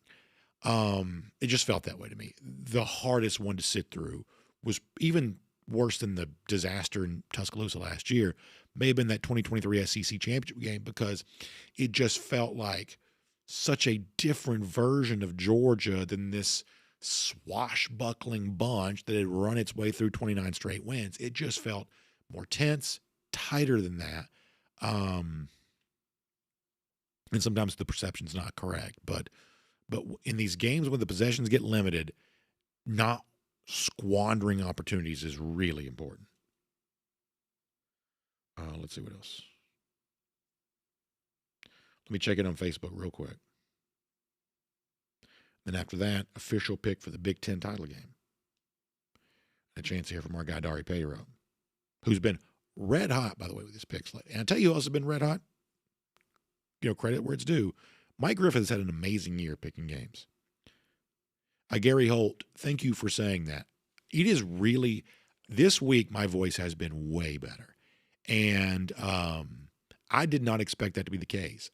In fact, a few times this week, I've even mentioned it on the show because I've been surprised by it. I've had more range today. I feel like all year long, I've just been very one note. I've only been able to talk about like I'm talking right now. I can't do the inflection and get excited and do all that. I just feel like I haven't been able to do that as much. And today, I think I've done more of that than I've probably done all season long. When I'm not on the air, you probably notice a little bit more, especially later in the day. I probably wear out a bit. But thank you for noticing. Matt Ricavina says, who bugs me more, Dennis Wilson or Jay Shipes? Honestly, I don't get bothered by troll behavior all that much. I really don't. I mean, if you want, I strive to be honest. Here's the thing. Whether it's a troll, and like Dennis is not actually that much of a troll, but whether you're a troll or not, the click counts the same. And listen, I hate to be that way, but at a certain point, this is, to quote, Kevin Kisner, this ain't no hobby. At a certain point, we're in business to do business. And so whether you came to troll or not, the click counts, the click counts the same. So I have a pretty high tolerance for trolls overall. I know they get on your nerves, and or not you, but the audience's nerves. And so I said, hey, block whoever you want to. And I mean, like half this YouTube chat's got each other blocked. But yeah. Peter Wilson also says the voice sounds better. I appreciate that. Thank you very much. And listen, I know it's a little annoying maybe at times. I appreciate y'all being patient with this throughout the entire time. I really do. And gosh, you talk about an answer to prayer. If I could get through this without having to have a surgery, which I don't know, but if I could, boy, that'd be an answer to prayer. It really would. It really would. Because I don't want my throat cut open if I don't have to have it, or whatever they have to do for that. All right. All right, we'll come back and do one more trip and say goodbye to everybody. But first, it is number 1 versus number 2. Georgia will be watching it, hopefully with an SEC championship trophy in hand. How does it play out between Ohio State and Indiana, the top 2 ranked teams in the country? And how about some best bets a little deeper on the board for what is the final weekly installment of Go With The Flow presented by R.S. Andrews? Let's give that to you right now. Indiana, Ohio State, and a whole lot more with our DawgNation panel and Dari Payro. Hope you enjoy it. Hello, DawgNation Daily viewers, and welcome to this edition of the R.S. Andrews Go with the Flow in the midst of the R.S. Andrews cool down. You know, obviously, every day we love taking your comments in the chat, courtesy of our friends at R.S. Andrews. And of course, each week during the season, we make our picks for the big games against the spread, also courtesy of R.S. Andrews. And if you want to taste what that's like, you can check it out on the DawgNation video channels now. We'll give you a preview of that with our official pick for a big game outside of the SEC this week. Big Ten title game as Ohio State, the number one team in the country, sees itself as a 4.5-point favorite against the Indiana Hoosiers, who are also looking forward to making a big run into the college football playoff. Both these teams know it will be there. They will be there. It's simply a matter of what the seeding will look like. The winner of this game almost certainly gets the number one overall seed. The loser of this game still has a chance to get one of those coveted top 4 seeds. And how about Ohio State? Hot as of late, 8-1 against the spread in its last 9 games. Indiana, not much luck, though, against Ohio State.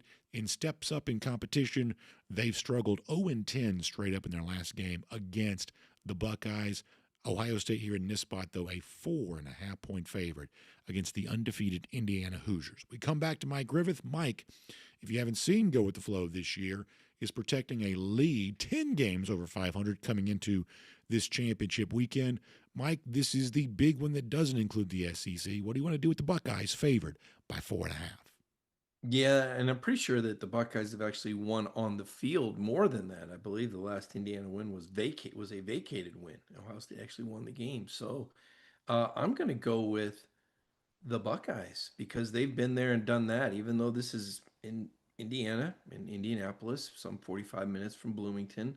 I think that Ohio State has a better defense. They have better players, and I'm a big believer that the cream rises to the top. So give me the Buckeyes to win the Big Ten championship game by more than 4.5 points. So the cream, Mike says, rises to the top, but the crimson and cream of the Hoosiers will look to falter, at least according to that pick. Connor Riley, how about for you?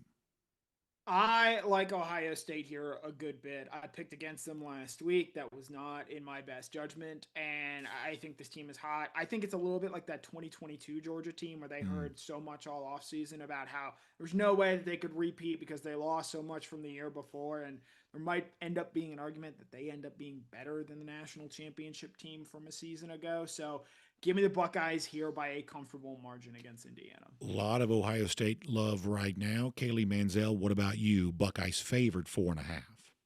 It has been so hard for me to grasp that Indiana is a real contender this year. And I don't think I really bought into that until maybe this pick was put in front of us. I came in ready to take Indiana, and after seeing Mike and Connor both take Ohio State, I think I'm willing to take that risk. I do think that Ohio State's the better team, but I haven't bet on Indiana at all this season, so I'm going to give them a shot, and we're going to find out if they're legit or not. Yeah, I'm a little bit like Kaylee, at least with her setup, in that either I have the world's biggest blind spot as it relates to Indiana because I didn't give them any chance, for instance, in the big win they did get earlier this year against Oregon. So it could be that I just have a gigantic blind spot. But when I close my eyes and picture this game, I can't picture an Indiana win. And when you're thinking about a 4.5-point spread, if you don't see the underdog with a chance to win it outright, then I think your pick's got to be the favorite. And for me, that's what it is. I do believe right now, who knows how this playoff concludes, but for right now, even against a somewhat soft schedule, at least softer than others, softer than the SEC schedules of note, I think that Ohio State's been the best team in the country this year. I do. And I think they have had an admirable defense of their national title. And I do expect them to go into the college ball playoff at 13-0 and as the 1 seed and the most likely team to win the national championship. Again, whether they do or not remains to be seen. But this is a team that I think has played in such a way that it's earned respect. Respect enough for me that I'm not going to overthink this. I'll take over Ohio State minus the 4.5. The flow decidedly on the Buckeyes here. Dar, you want to go with the flow and take Ohio State? So what a fun day in Indianapolis this is going to be. Yeah. The Hoosiers are playing Louisville at 2 p.m. at the field house where the Pacers Is play. that right? Are you serious? Oh, that's right. That's a good And day. then I didn't know at 8 that. p.m., they have the Big Ten championship where the Hoosiers are playing Ohio State. That place is going to be bananas. That place with how well Indiana basketball is playing right now is going to blow the doors off Louisville earlier in the day. That momentum is going to carry into Lucas Oil Field Stadium, where they go take on Ohio State. And that is going to be the difference in this game, is the energy in that city to propel Indiana to a victory in this game. Give me IU on the upset to win this game. I don't think the margin of difference, Ohio State's super talented. They're loaded. However, this Indiana team, I think, is underrated. I don't think the margin and the gap differential of talent is that much on both sides of the ball. I think Mendoza is going to put up a better game and a better stat line and a better big moment, rise to the occasion type performance than Sayin will in this game. Give me the Hoosiers to win outright. You know, Dari, it does occur to me, I mentioned I have a blind spot about Indiana, did not come close to taking them against Oregon, for instance. Big one earlier this year, but you haven't really been that way. You've been kind of on Indiana a bit this year. I like what Cignetti's doing. I like the press conferences that he's had this year. He gave some props to Ryan Day. He's kind of being a little bit reserved, but kind of setting the tone of like, we are here and we are good. And they're going to get it, right? And you could throw all this history out. It's like same thing when they asked him at the Penn State game, hey, you've never won here. Indiana football has never won here. And he looked at the report and said, this team's never played here, right? Yeah. We're going to go attack. I'm out. Like, don't ask me any more dumb questions. I think the same thing is going to happen here. I think he's got the confidence. I think he's a better coach than Ryan Day. I think he's an X and O's guy, a situational guy. I think he's an in-game adjustment type guy. I think that gives him the edge. I think they have the defense that is good. It's underrated. Their defense is really good. And I think their offense has enough pieces and enough moxie, just like they showed in that Penn State game, to battle back from wherever they are to give Ohio State some problems in this game. Ohio State hasn't faced any adversity this year. I think it comes this weekend, and I think Indiana's going to get the cover. And I think they have a good shot of winning this game outright. That's a really interesting, fun stuff. Okay, we'll step outside of the official board picks. We took all of the Power 4 Conference Championship games and both of the Group of Fives that we think have legitimate playoff implications. And so now anything from Conference Championship weekend, over, under, team total, game we did not pick, MAC, Conference USA. Mike, you want to dig deep and find a best bet for us here right now? Yeah, and I'm not doing this to get under Kaylee's skin. I used to live about 2 blocks from the Jacksonville State Stadium in Jacksonville, Alabama at one point. So this is outside the system. This is purely an emotional pick. Okay. So give me the Jacksonville State Gamecocks to beat Kennesaw State straight up. They are getting 2.5 points, but I think they're going to win that game.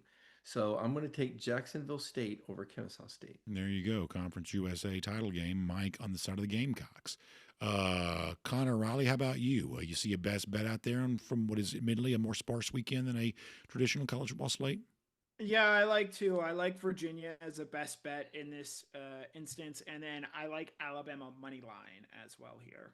Okay. So Connor gives you a couple from the Power 4. Kaylee Manziel, what about you?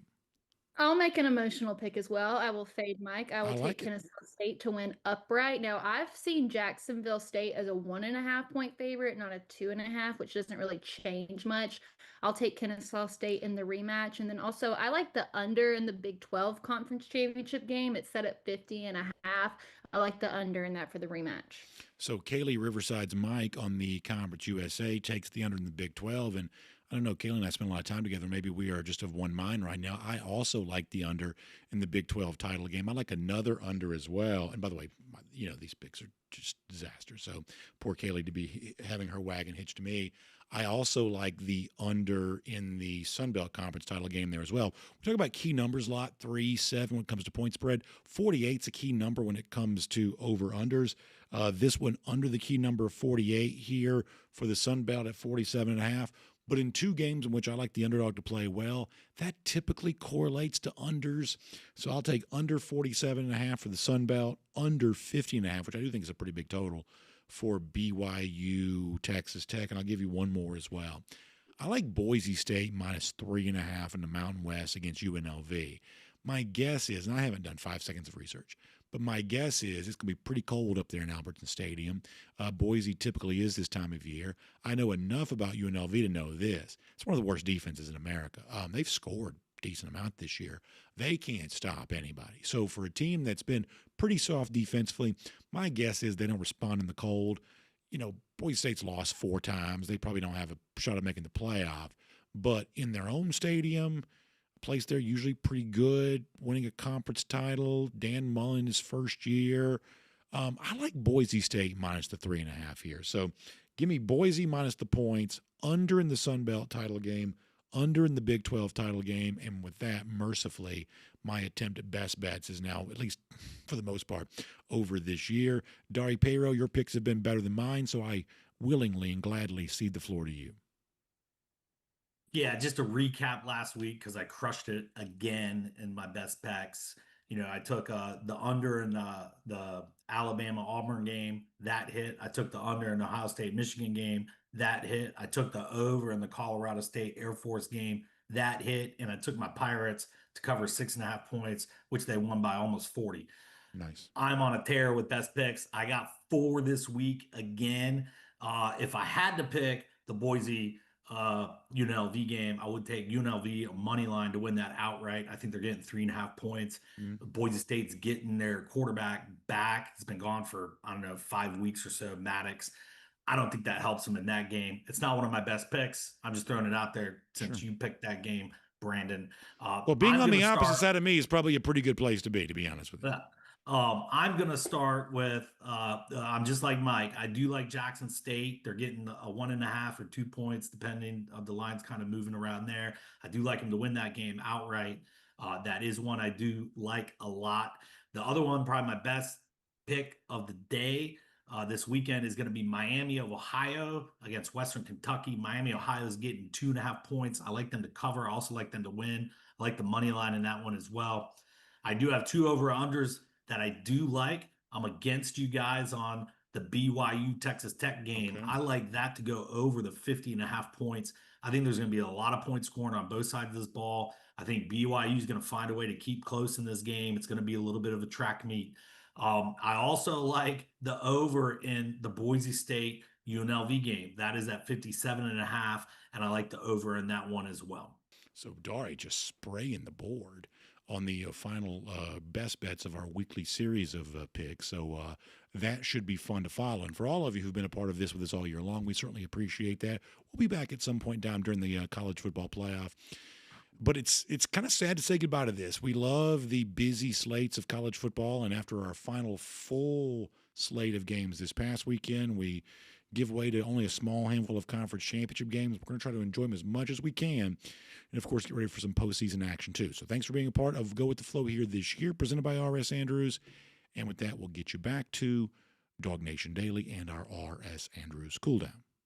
At our DawgNation.com comment section, guys like Randy Hall and DT were mentioning that Dari is taking a little bit of a victory lap there on his picks. And listen, he should. And I'll give you a quick thought on this, then we got to go. That we do this show every week. It's always a lot of fun for me. Obviously, I want to win. Last year, I won easily, and it felt really good. This year, my picks have not been very good. So if I can't win, let me tell you what I do want. I at least want somebody to be well above 500, because that's the whole point. You got to pick at about a 52.5% clip to break even with the typical vigorous that's added on by the sports books. So if I can't win, then I want somebody to be well above that number. And for a while this year, nobody was. We were just middling right there around 500. Nobody was really stepping up. But over the course of the last few weeks, you've had both Mike and Dari who've been very good with their picks. And Dari is really good most years. But you've had Mike and Dari be very good with their picks. And it ends up creating some fun drama because they're competing at the top. But also, just for the sake of those who – no, my advice would be not to tail any of these picks. That'd be my advice. But for those who want to at least consider from a gambling perspective, you want somebody to be in the black. You want somebody to be profitable for the year. And so right now, both Mike and Dari are. So from that standpoint, I consider the show as a success. I want to be that person, but if I can't, I at least hope someone is, if not multiple folks are, and Mike and Dari have helped us get that done this year. So if you want to see the full show or any of the season's worth of shows, you can go to the DawgNation YouTube page and watch that right now. And at some point, we'll also return during the playoff. It takes us a little while to figure out the playoff schedule even looks like to determine what that's going to be. And hopefully for Georgia, it's a Sugar Bowl in New Orleans as the reigning SEC champ. Speaking of that, game day tomorrow. Looking forward to it. We'll be with you all throughout the day and all throughout the weekend, including, let me restate this, on Sunday, we will be sitting here as the playoff field is announced, and we will react to it. We've done this now a good number of years. It's a lot of fun. It's an incredible task for those who work all week and then have to come help me do this show. So to Jay and everybody else who's going to come in for that, I really appreciate that. We'll hear from a lot of our DawgNation people, and hopefully we'll have some good stuff to talk about. The Georgia win, we hope, and a very advantageous position in the college football playoff, we also hope. So we'll see you Sunday for that. Please join us if you can. And to all of you who are sending in your Spotify raps and your YouTube badges they're giving out, just thank you for that. I really, like I said, I try not to be too self-serving. I find that to be gross.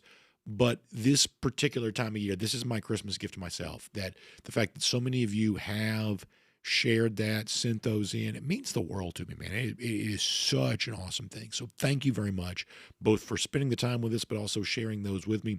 We'll continue to blast those out, and see you tomorrow in Atlanta. And then back here on Sunday for the playoff announcement, and then back here Monday for DawgNation Daily presented by Kroger. Have a great weekend, everybody.